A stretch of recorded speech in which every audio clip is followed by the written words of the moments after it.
Bonjour et bienvenue sur Couleur Papier pour notre premier rendez-vous régulier du dimanche pour ces petites ficelles, ces trucs et astuces que je vais partager avec vous. Ces astuces pourront revêtir plein de formats différents, plein de sujets différents. Et comme je veux rester sur des formats courts de 10-15 minutes grand maximum, voire moins, s'il y a plusieurs volets sur un sujet, dans ce cas-là, il fera l'objet de plusieurs vidéos.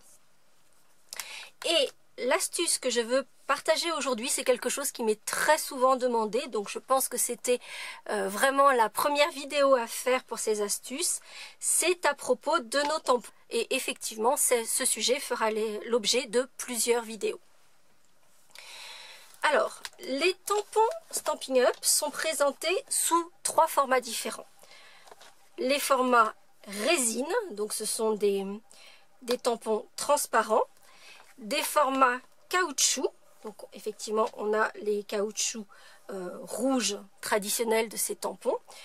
Et ces tampons caoutchouc sont déclinés en 2 versions, soit en ce qu'on appelle en montage transparent, c'est-à-dire que vous n'avez que la partie dessin du tampon qui va être à placer sur un tampon transparent, ou ce même type de tampon, mais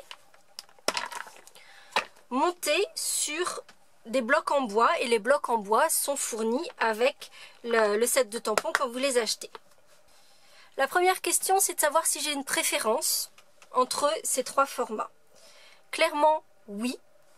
C'est-à-dire que, hormis si je n'ai pas le choix ou si je me suis trompée dans ma commande, ce qui peut arriver, je vais éviter le format bois. Pourquoi? Simplement parce que, déjà, comme vous pouvez le constater, ça prend beaucoup plus de place dans notre atelier. Donc, je peux en ranger 2 fois plus par rapport à l'espace que prendraient les versions bois de nos tampons. L'autre avantage, c'est que ça revient beaucoup moins cher, puisque les tampons sur montage transparent sont moins chers que les tampons bois, puisqu'effectivement vous avez le bloc de bois à monter sur chacun des tampons à chaque fois, donc vous payez effectivement ce bloc en bois, alors que sur les montages sur bloc transparent, en fait le bloc est réutilisable et on va pouvoir l'utiliser aussi bien pour nos tampons sur montage transparent en caoutchouc ou sur nos tampons en résine. Donc une fois que j'ai acheté mon bloc transparent, je vais pouvoir l'utiliser pour ces tampons-ci comme pour les autres.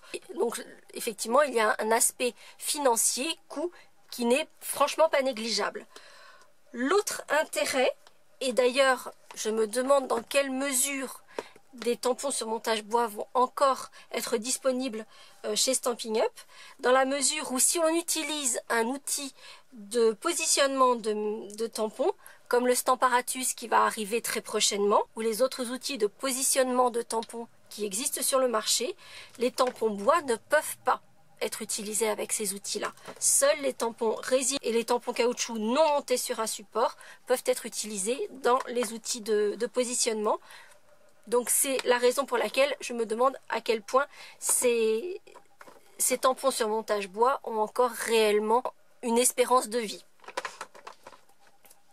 Maintenant, quant à choisir entre les tampons caoutchouc ou les tampons résine, pour moi, clairement, j'aime autant l'un que l'autre. Ils ont des avantages et des inconvénients, entre guillemets, l'un et l'autre. Les tampons résine sont parfaits lorsqu'il y a des superpositions.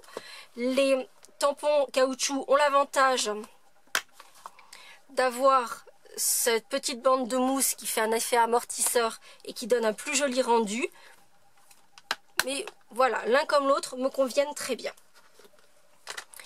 Et le sujet de cette vidéo proprement dite va être sur nos tampons caoutchouc. Quand vous recevez votre set de tampons, vous avez donc le set de tampons qui sont tous montés sur une planche et une planche de stickers.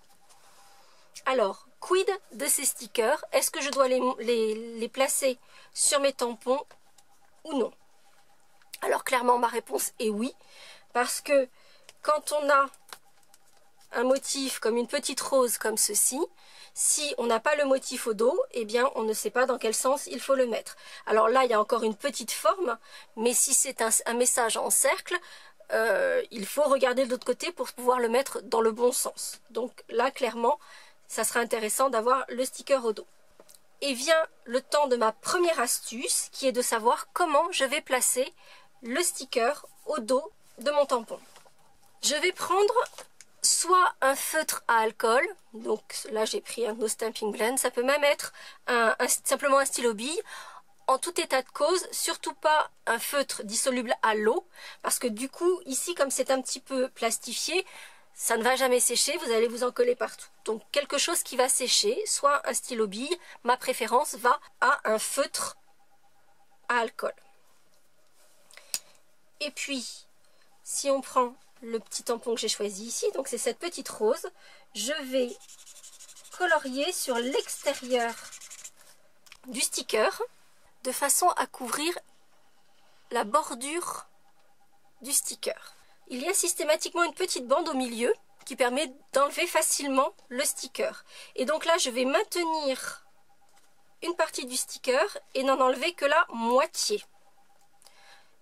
À nouveau, cette fois-ci, je vais le faire avec mon ongle pour ne pas qu'il colle à mon doigt.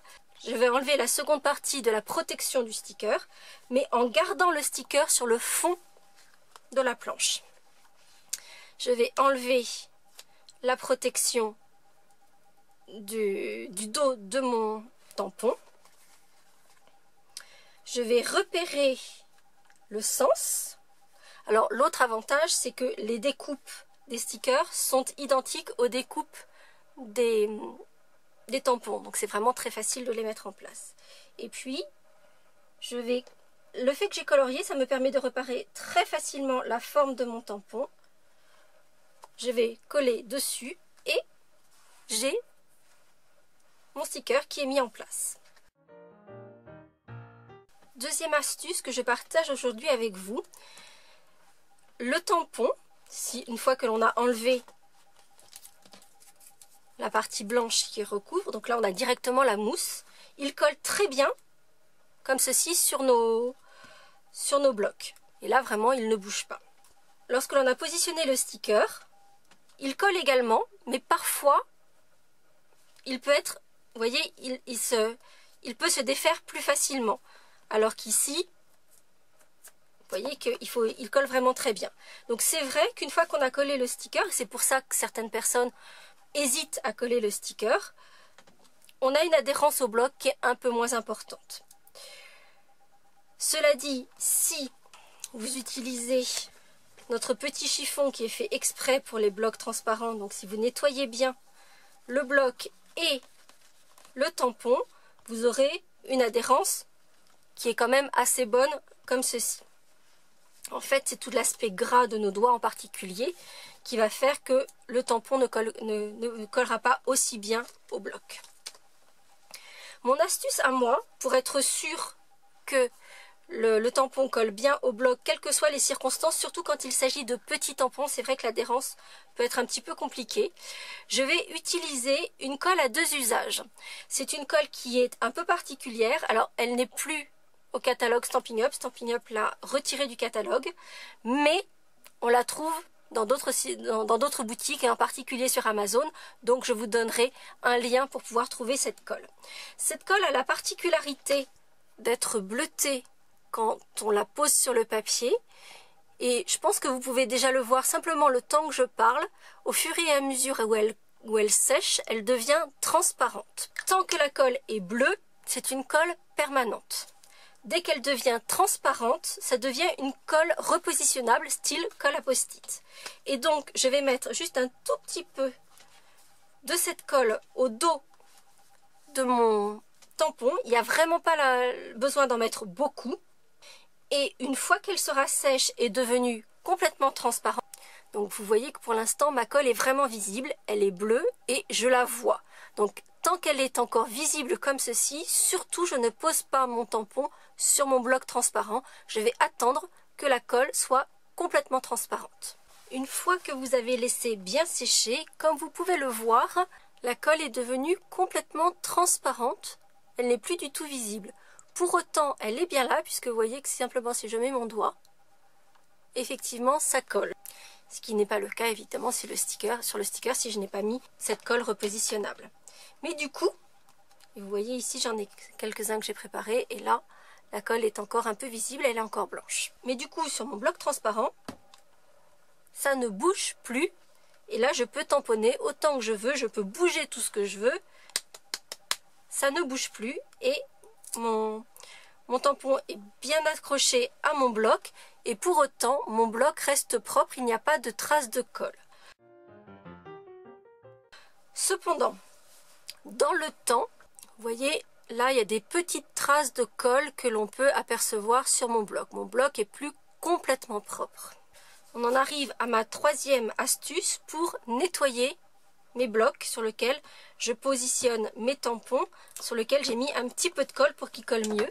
Je vais utiliser en fait un nettoyant pour les ongles. Ça n'est pas du dissolvant. En plus, ça sent même plutôt bon, ce qui n'est pas le cas du dissolvant. Et je vous mettrai un lien sur le blog pour trouver ce type de produit. En fait, c'est un nettoyant quand on fait des manucures semi-permanentes.